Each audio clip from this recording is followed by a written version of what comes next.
Hey, what's up, everybody? Corey here, out cruising around on a gorgeous Sunday afternoon.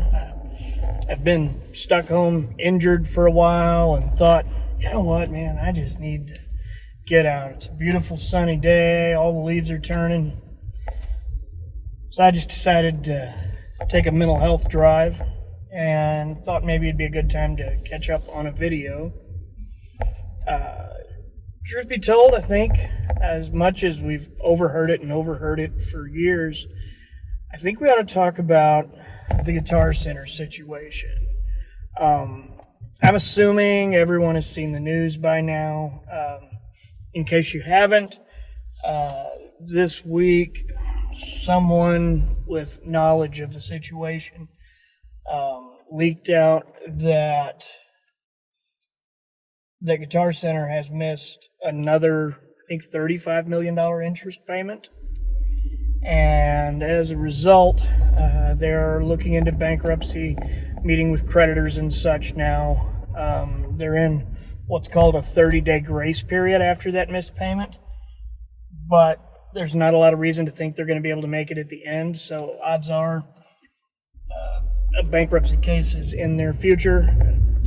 Frankly, they avoided it very narrowly earlier this year because they missed another payment on the same debt. And they were able to restructure some things. Some of that's a little bit out of my realm. I'm going to link to the New York Times article down in the description. That way you're able to give it a read for yourself and have a better understanding of that. So essentially, they would be swapping debt for equity in the company. So just for example, let's say they owe Gibson $22 million or something like that. Gibson would get some amount of equity that is deemed to be about equal to that. The same would go for, I don't know how that works with all creditors. Does that apply to small creditors as well? I mean, do people they owe 40 grand or 100 grand to? Because the truth is, those are the customers it's going to hurt the most.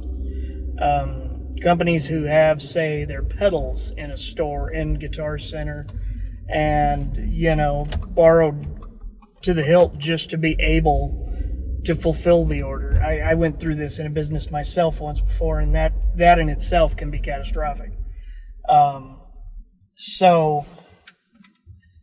We don't know yet who all that would apply to. It almost have to apply to everybody because they're not allowed in a bankruptcy hearing to pick favorites among creditors. That's something that's really frowned upon. There's a few interesting things about it, though. Essentially, this could go one of a couple ways. They could restructure this way, let these companies take a piece of equity in Guitar Center as a whole. It then changes how those companies do business. So they could do that. And that could be a good thing. It could change their business model somewhat, but not necessarily in a bad way. The other option is this doesn't go through and they flop. One of the things, I've listened to a lot of what other people are saying. I listened to Phillip McKnight. I listened to Brad the Guitologist, who both have very interesting perspectives on this. One of which intrigues me because I don't know that going through with this restructuring changes the position in which Guitar Center finds themselves. Essentially, we're in a market now where less and less people are going to stores, and they were doing that before COVID. I mean, Guitar Center was improving. Apparently, they'd had 10 straight quarters of sales growth up until February of this year, which is impressive. However, even without COVID, we're in a market now where people are doing a lot more shopping online every day. We find ourselves going out less for Christmases and birthdays and our own things. I mean, during COVID, we were ordering house supplies off Amazon and having them dropped at our door. It's hard to not see how that has affected Guitar Center.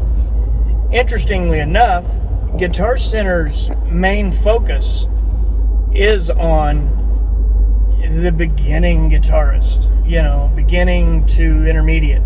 Hence the reason they do so much business in entry-level guitars and lower-end stuff like that. Not knocking any of those instruments, I'm just, or them for doing it, because the fact is, any music store you go in will tell you that's kind of what moves on the daily basis. It's hard to have a room full of $63,000 to $5,000 Les Pauls sitting around and not know when they'll move. So that is the direction a store almost has to be geared. However, those people right now are buying used, and I don't know that that's something that's going to change when COVID ends. Probably there's not going to be a day where we're just all like, "Yay, COVID's over. We're back to normal now." That's not how this is going to happen, in my opinion. It's going to be more of a, forgive me, my camera keeps slipping.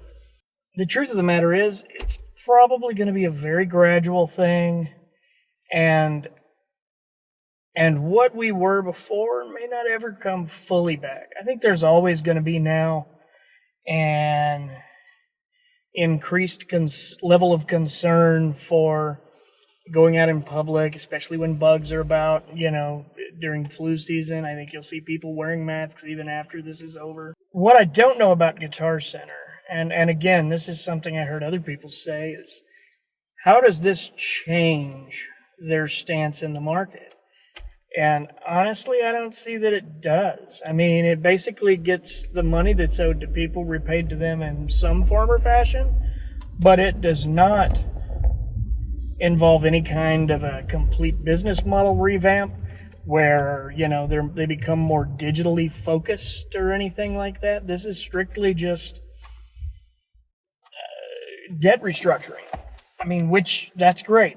But, we've all been in the stores. We all know they're pretty thin now. We all see how many people are going in and out of them, and it ain't much, frankly. It was always handy to have these local stores around, especially in the event of needing, parts and strings and things like that. But, in this current day and age, are people still even going to Guitar Center for that kind of stuff? Do they go to local stores? Are they just ordering in what they need and going from there? I don't really know, but I don't know that this bankruptcy is going to solve anything for Guitar Center.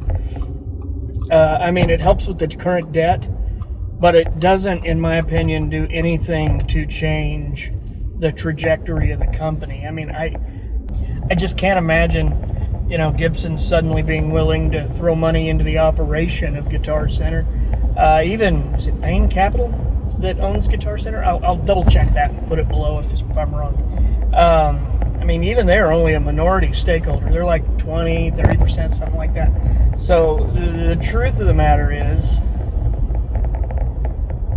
without, in my opinion, some kind of serious capital infusion, it's not going to matter what they do. They're struggling. Every business is struggling right now. JCPenney, Neiman Marcus, J.Crew, they all just went through bankruptcy or are in bankruptcy currently. And